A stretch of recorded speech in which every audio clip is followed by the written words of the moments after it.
The only way to make it in this town is to break the casinos, and if you can't break the casinos in the right way, then we would basically be selling out everything that we got going on.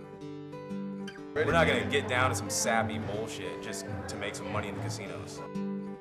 Of course, in 5 years, you know, when I'm playing Beat It and shit, you know what I mean? You can bring this tape out and fuck with me, you know what I'm saying?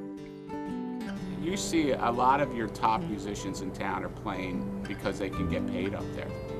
But they're, you know, sold their soul almost to the devil in the fact that they're not doing anything original. There's no original music happening up there.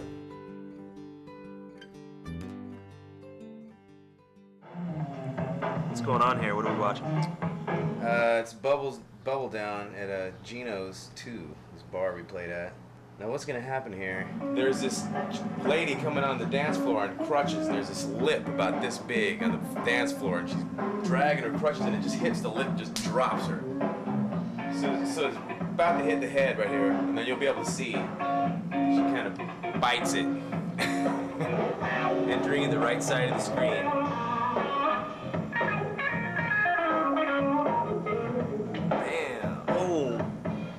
You see me kind of stop. I'm like, oh, is she okay?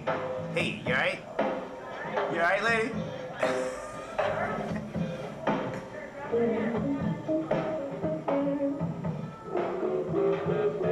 Little diminished chords for for added flair. So now she proceeds to get up with the help of about 8 people and boogie on down with her bad self. You might want to get this here coming up. With crutches in tow. Get down with your bad self. To the funky Bubble Down.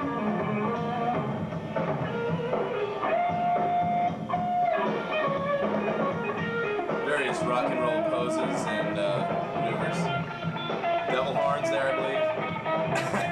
A little tongue out, a little unaware of the video camera, I believe. I don't think she was injured, so it ended up being kind of just a fun moment for all. I don't think she was injured very badly. She said she was all right. In retrospect, it was kind of funny. I mean, you gotta admit, you know.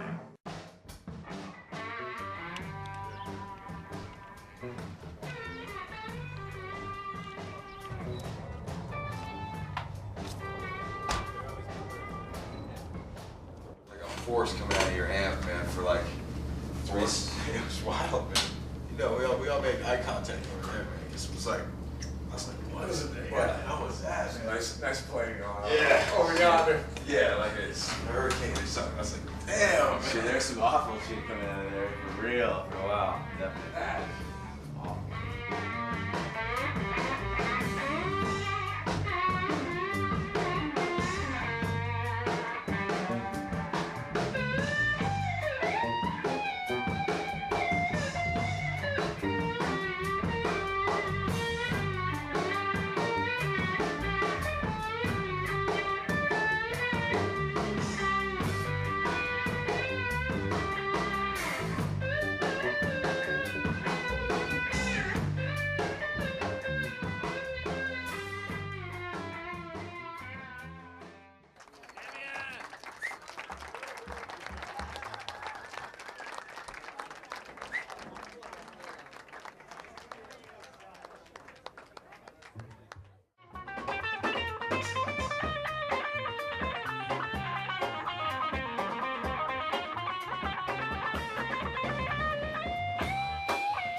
We felt like it was a cool little buzz going. We didn't think it would be like that, so we figured we had something that was worth, you know, messing with.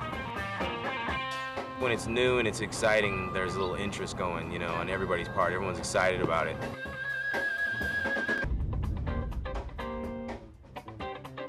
Cops are following us. Let us in, man. We're gonna get ticketed for jaywalking over here. So what is happening, man?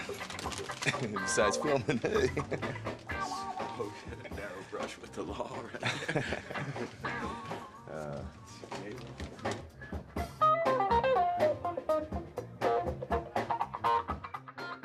This is KUNV Las Vegas, a community service of UNLV 91.5 FM. You're in the Lion's Den. My name's George Lyons. I have 2/3 of the band known as Harmonious Junk in studio here with me. I have Damon Wood and Dan Pachikowski, the guitar player and drummer respectively from the band.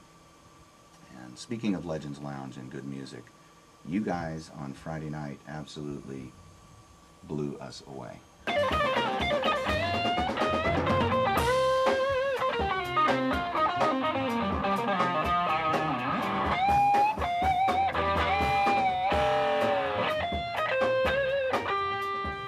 Probably a lot of listeners, well, probably mostly everybody, don't really know much about Harmonious Junk. You obviously have been in James Brown's band for a couple of years, and Dan, you were telling me that you're kind of a New York session cat, done a lot of work in New York, and why don't you tell some people, just bring them up to date as to how Harmonious Junk has come to be. I had met Dan, and I had been, I knew that the gig load was going to be light for the wintertime with James Brown. It typically is, you know, summertime's heavy, and so I knew I'd have a little bit of time this winter to try to put something together, and had met Dan a little bit before. I had played with Joe out in Tahoe earlier this year, and he just moved out here, so right when he got in town, kind of, you know, we tried to throw it together, and right away we felt something really good from that first, you know, that first rehearsal or that first jam we did together.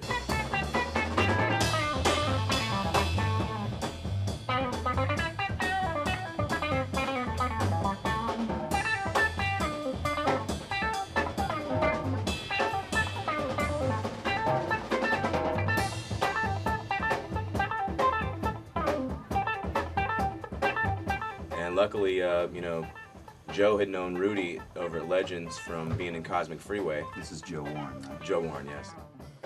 My name is Joe Warren. I love playing with these guys. It's, you know, we do a bunch of different styles, and, you know, I'm playing bass with them and stuff, and it's a whole new avenue for me to explore personally. It's great, I love it. He called Rudy up, and next thing we knew, like the next weekend, we had a gig over there scheduled already. So That's the beauty of Rudy yeah, Jallo. I mean, we wouldn't really have anything going on if it wasn't for him and that club. I'm Rudy Jallo. I'm the owner of Legends Lounge in Las Vegas, Nevada.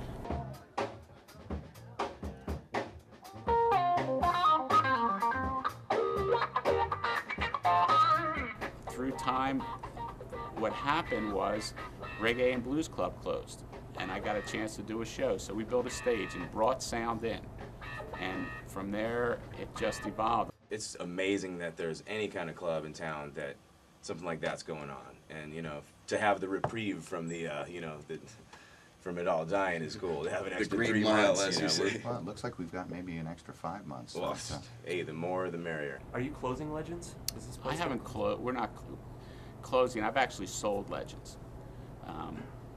You know, I looked at this location again, was never picked out to be a music club. This was an extension of a successful restaurant business that we had.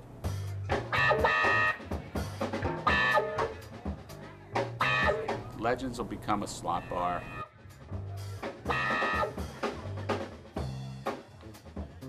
Well, I know I can speak for myself and for most of the people in the Jam Band Society. We feel lucky to be able to have you as a part of our scene. Thank you.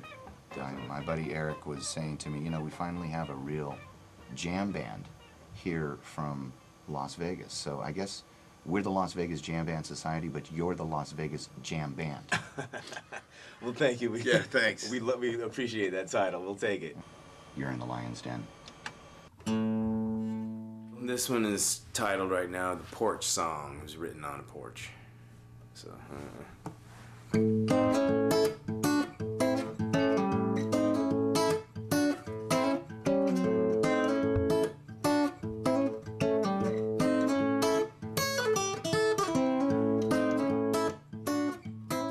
Damon Wood. Yeah, he was with us for a while, like a couple of months. We did some shows together, and so he's been doing it for a long time actually. But I don't know. You just got to get out there. I guess if you want to do it, you know, you got to get out there and just play everywhere you can. You know, and that's what we used to do. Damon plays guitar for James Brown, and he does his project on the side, and they're good musicians. The music they're playing, though, is very influenced by old styles. He's been exposed to just a world of music. He listens. I don't think I've really ever seen him watching TV. No doubt. I mean, Harmonious is doing a good job, and they're trying to do original stuff.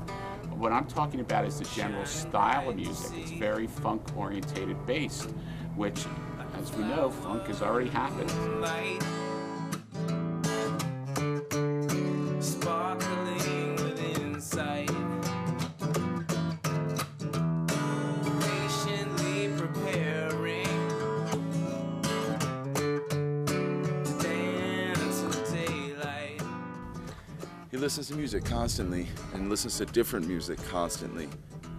And he practices almost constantly. You know, it's pretty much Damon's call. You know, this is his band. He formed Harmonious Junk. He makes the calls, you know, pretty much on the music and stuff. And that's fine, you know, because I like what we're doing a lot, you know. So fine, apple of my eye.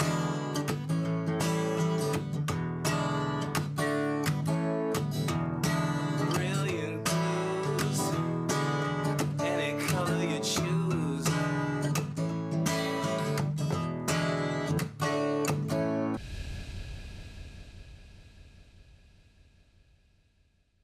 I was exposed to Harmonious Junk through Legends Lounge, and Rudy had booked, he had booked Harmonious Junk. I'm fairly sure that was my first exposure to him. And, you know, the thing that really intrigued me was the fact that Damon Wood was the lead guitar player for James Brown's band. So I thought, you know, this is going to be some funky stuff.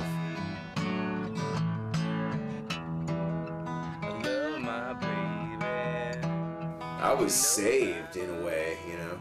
I was saved in a way by James Brown because my career was kind of taking its shit. And I was kind of like, what the fuck am I doing, you know what I mean? And kind of this came along, you know, at a really bad time for me. Which, you know, of course was the perfect time when, you know, you're really the shitter, you know. I could have had to do any number of things, you know. I was hanging on to it, but, you know. Got me back on the stage, feeling how it is to know that you can actually do something on the stage and that people will dig it, you know, and you can do this for the rest of your life, you know. That feeling. And hanging out with the who knows who.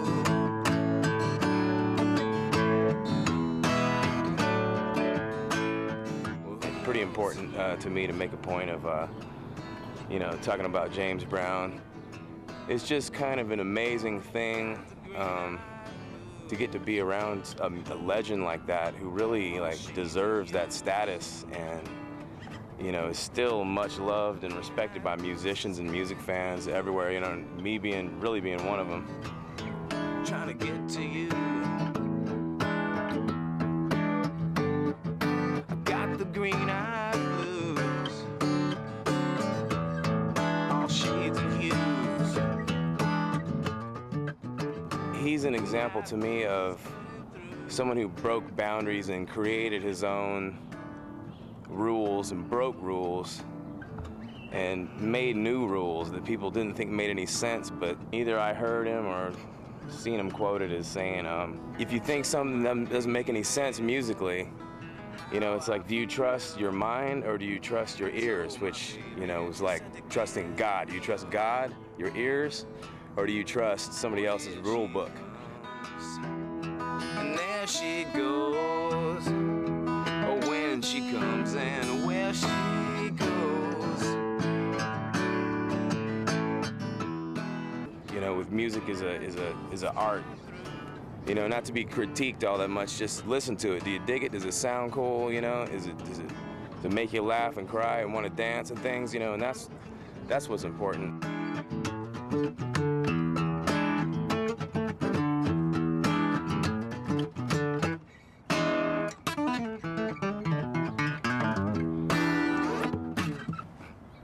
When did you write that one? 2 days ago.